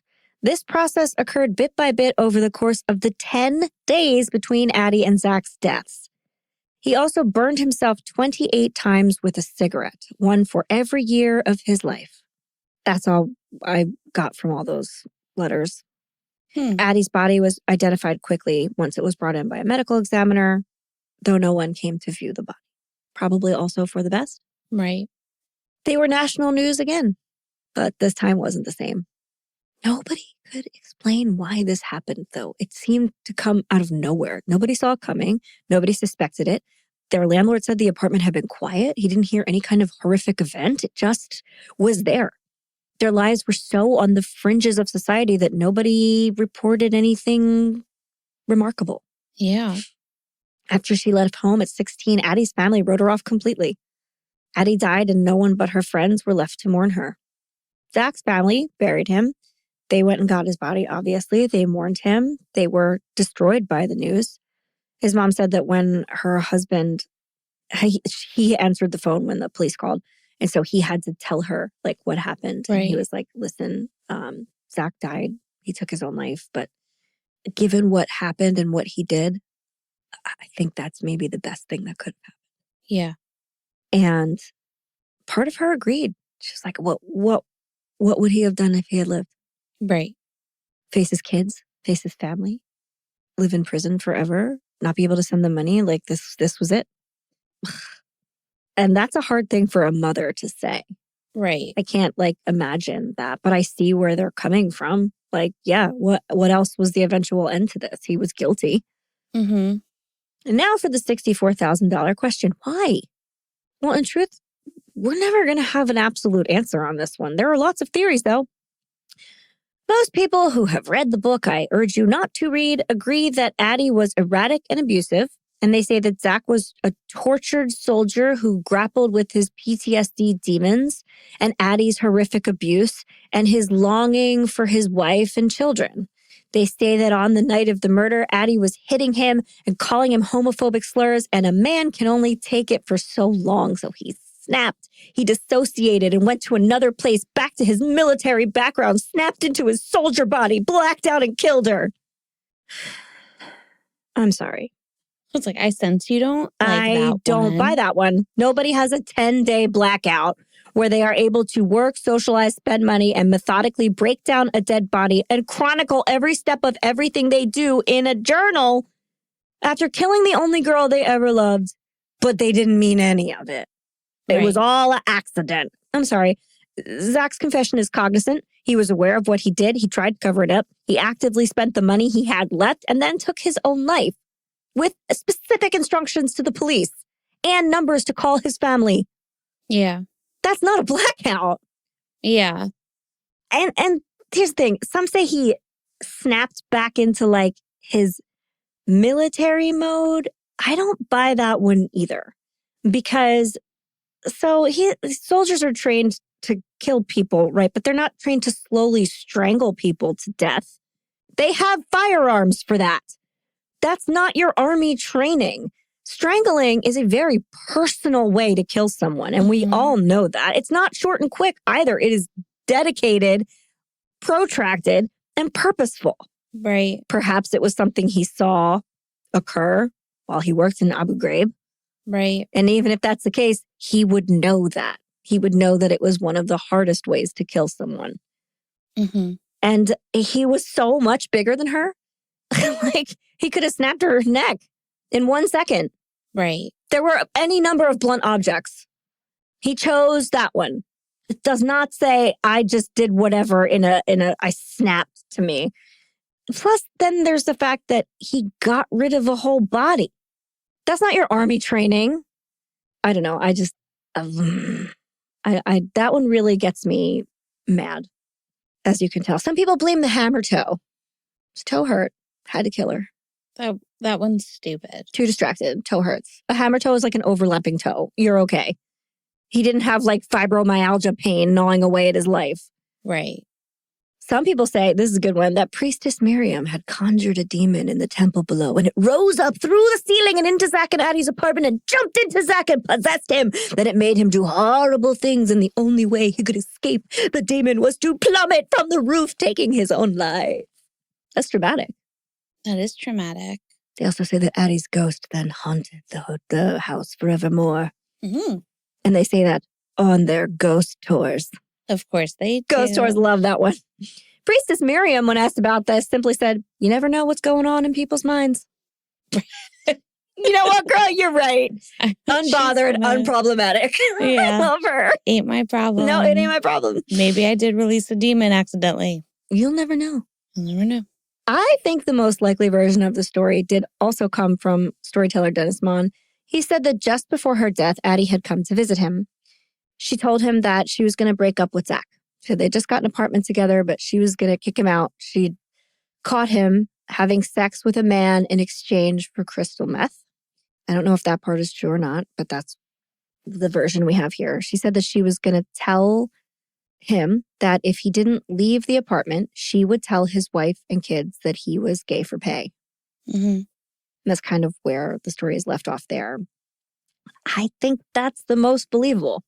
I think that Zach hated the thought of his wife and children being told horrible things about him almost as much as he hated the thought of being homeless. Yeah. So left out of choices in a heated moment, he killed her. Internalized homophobia is a bitch and common in the military. Well, yeah. Or, yes. But also, if it is drug related as well, then it's like... Meth is a hell of a drug. Right. And so he could just be doing things that he otherwise like wouldn't be doing. Yeah, the gay thing, it exists in other forms. Okay. Yeah, because you did mention like he sought out men. And even when his mom found that out, she was like, I'm not really surprised. Okay. He was depressed and whatever was going on in his head was going on. And yeah, it is what it is. I mean, I can see. So if she did tell Dennis, right? His name was Dennis. If she did tell him that, then I do believe either way, like I think there's some truth to all of it. Of course. I do hear you, and I do agree that he is obviously cognizant of what he was doing. I can also accept that there was like obviously a mental health crisis happening. Oh, yeah. Because I would agree. say that to any of our killers that we have. Yeah. There's clearly something going on. Yeah. A break from reality in that, you know? But there's like, while still being in reality, like in their reality of what's going on. But I don't know. That's like, if that is what she was going to say, I can see how. I think the moment that he killed her was impulsive. I think that was impulsive, and then even vengeful. The next steps. Well, then it's also like, what the fuck to him, do you do? If that is what she said to him, I can see him being like, and as weak as he was at that point, that's a lot of like, fuck you, you're not going to do that, and like, I already feel like a piece of shit, and there's a part in the letter. Not in like the summarized published part, but I know there's a part where he says like she just wouldn't stop talking. Yeah. That leads me to believe he was just like, and this is my only option. I can't make it stop. I can't sit. I just have to like, I'm not saying that she wasn't relentlessly badgering him. I'm sure that she was. Right. But you don't just kill somebody. No. I think it was an impulsive act. And that I think he probably didn't think, it's like when kids kill and they don't think someone is dead forever.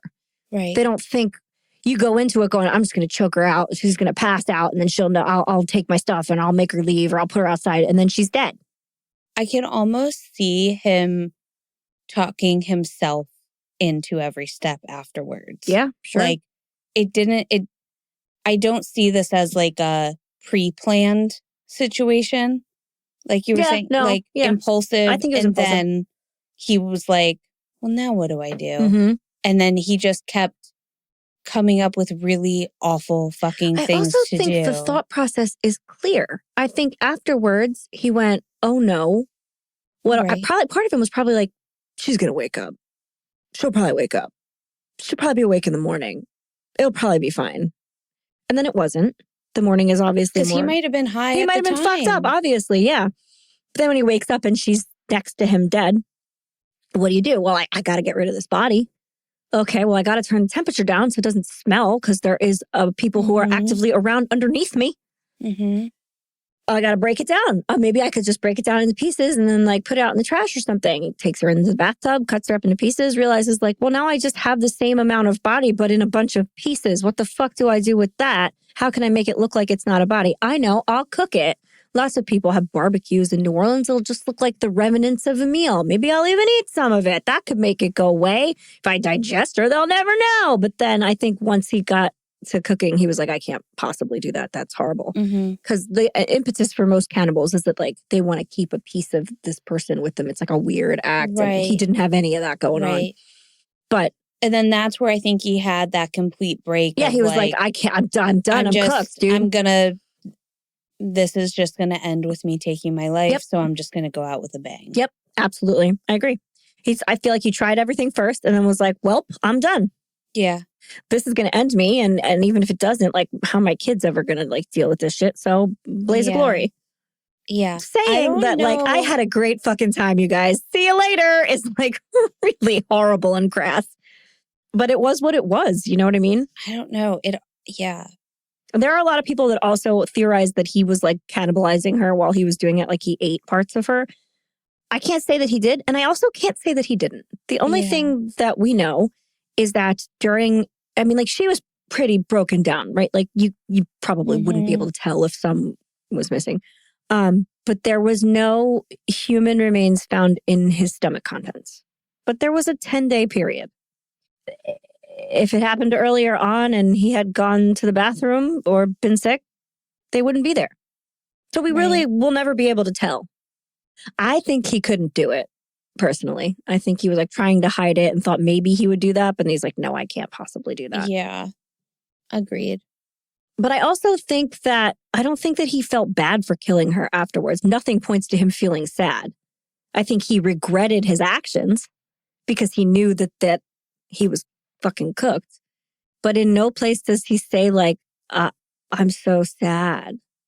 Right. I don't know. I mean, I think his death is that him just killing himself. I think his death wasn't because he was sad she was dead. I think it was because he knew he had no more life. Though. You can be sad and keep living. You can't. Yeah, but I'm sure there's a little bit of that in Maybe. There. I mean, I would hope. But it seems very much so that he had just reached the end of any kind of rope that he had. And he knew there was no future for him after that. Yeah. And I'm not saying that any of the people involved in this come out looking good, bad, or indifferent. It's a terrible situation. Terrible. But I do think that he knew what he was doing. I don't think that he can be... There are several accounts that call him the only victim. Right. He murdered his girlfriend and then cut her up and cooked her. You cannot call him the victim in this case. I'm sorry. Well, that's the thing. If you're somebody that's going to take the stand that it was PTSD, sure, then you have to also give some leniency to her for being off her medication. And for the reasons that she was off of it. Absolutely agree. She couldn't get it for a long time. And then, just having, us having ADHD And mine's not even that severe. Mine but is. like, okay, but what I'm saying is though, like mine's not even that severe. So to like be on medication and then either have to call to reschedule to have a refill. It's a nightmare. It's a nightmare. It's with any medication, like that's the hardest thing. It is. When I talk to a doctor and I have an appointment, and when I am like checking out, or even with whoever, like for medication or something, I always have to make my appointment then because I will not call back. Same. Oh, me neither. 100%. I will wait till the very last second and then it'd be too late. And she doesn't have money. She knows she doesn't have health insurance. Yeah. Lithium is not free. And then post Katrina, like, where's she going to go? So you're right. Like, if you're going to give him a pass, you have to give her one too. You have to. There's no choice. And here's the thing. I know in his mom's little memorial, she was like, it's PTSD. It was PTSD. She is allowed to say that. That is his mother. I mean, I believe it. I believe that he had that. Like, I believe that he had it too. He was fucked up at that point. Yeah. And if she wants, for many reasons, she wants to think that he went into a fugue stage, she's the only one who's allowed to do it. That is his mother. Right. And she's been very clear-headed about it. Well, because I feel like at that point, that wasn't her little boy anymore. He'd been gone. Yeah. Horrible. Which sucks. It does suck. And it's very sad for everyone who knew them. But it's sad for everyone. It is. It's not just sad for him. It's also sad for her. You have to like take her mental health into account. There is just it's such an uneven retelling of this story. Yeah. And to me, you and I were talking about this last thing before we sew this up. To me, this case feels eerily similar to Travis Decker. Yeah.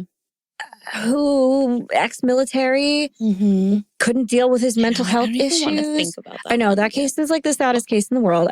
I know that. But it just, I mean, when you don't deal with it, bad things can happen. They're not excusable things, but they can happen. That's why I said the military should mandatorily deal with these people's mental health when they come back from war zones. Well, I guess that's my thing. I think that that's my thing. If that is PTSD, if that is all caused, then like fucking get a handle on it. What the fuck are we doing? Right? Yes. If we can say like, oh, it makes them killers, okay, then fucking fix it. Right. It's like, it makes me so fucking sick. No, I agree. It is sickening. I absolutely agree. Because it just comes to, like in any of these, because I also think back to like our not the Sandman, what's his name? Our first episode. Oh, Slender Man. The Slender Man. Yeah. Case, just those particular, like all the right things are aligning for this awful thing to happen. Yep. And that's just what some of these cases, all these cases end up having something like that. Yeah. And it's just, there's multiple pieces on the board that just, sometimes not, sometimes it's like really chaotic and random, but these pieces are there and it does. Yeah. So if if it is PTSD, then it's just like, it's also PTSD and other things. But like, if they're going to claim that that's what triggered it, then why didn't you fix it? Because you knew he was going to kill somebody then. We just have to be more on top of this. Like, and we're all willing to figure this out for our veterans. I'm progressive, but I'm here for my troops. Yeah, man. Agreed. They don't deserve that. No, we should be taking care of them. That's what it means to me. Not to send them to war, but to take care of them. To take care of them. I agree 150%. We do not do that well enough in this country, and that is clear. Yes. It is upsetting. So in the aftermath of this, there's just one link left in this chain. Obviously, this became a legendary story. And a few years after everything happened, the Voodoo Temple burned down. Oh, no. There was a fire. I believe she just relocated somewhere else. But a woman named, a very white woman, that goes by Bloody Mary, bought the whole building. And the bottom is a museum with horrifying blood-spattered pictures of Zach and Addie. No. Yeah. Red paint, not real blood, but it's like... Ew. Yeah, it's really exploitative. It's terrible. And then the apartment is still as it was. The same stove is there. No. The same bathtub is there. Yeah. Yeah, she kept it. And she has people put like things on an altar on like the stove. And she does ghost explorations and stuff. And it's vile that she does that. I'm sorry. And listen, I get that there is some situations where there's murder tourism. I've been to Lizzie Borden's house. I get some of it. This doesn't feel respectful to me. If you go to Lizzie Borden's house, those people will defend Lizzie Borden within an inch of her fucking dead life. Yeah. I've never been to a place where they aren't like, most people are like, yeah, Lizzie Borden, murderer. They're like, no, I fucking love her. You talk badly about her in her own house. Right. I was shocked. I was like, okay, I'm on board. There's none of that there. She didn't even know these people. She's just making money. I don't love that. I hate it. I hate it so much. It is also a stop on New Orleans ghost tours. Mm-hmm. And I only take some kind of solace in the fact that her friends think she would have fucking loved being a legend on a ghost tour. Yeah. If she had to go out, the fact that people are like, a demon swooped into her apartment and took her life, and now she haunts this building. She'd been like, fuck yeah, I haunt this building. I haunt all of you bitches. Yeah. So I do like that. On Addie's end, have at it, girl. Yeah, man, haunt the shit out of those people. It's just hard with Zach's side. Yeah. I mean, like, she doesn't have family to have seen it. She has a lot of friends there who, what could they do with that? They're like, that's terrible and disgusting. We have no recourse. There's nothing we can do. It's just there. It's a national news story. It's out there. The best they can do is go, at least she fucking is in the history books as a crazy ghost. That's not uncool. So, yeah. All right. That is all. Toast? Priestess Miriam. Sure. So I'm going to give it to first. Dennis sounds nice. I love it. Dennis is, okay, so if you listen to us, you have to listen to him tell this story. It is captivating, and I will link his episode of Risk in the show notes this week, and you should support Risk in general. It's a great podcast. And Zach's family. Yeah, and anybody who lost Addie, her friends do. There are a lot of friends of hers online that have make their presence known that miss her greatly. She does have people who say kind things about her. They just didn't write books. Yeah. So, do that. And if we willingly entered the eye of a hurricane, we would be dead.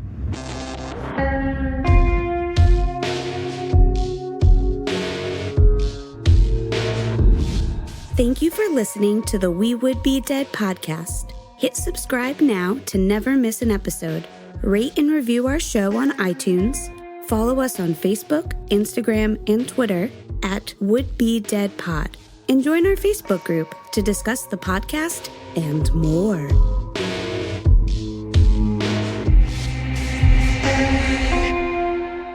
I need a shadow daddy. Good night. Good night.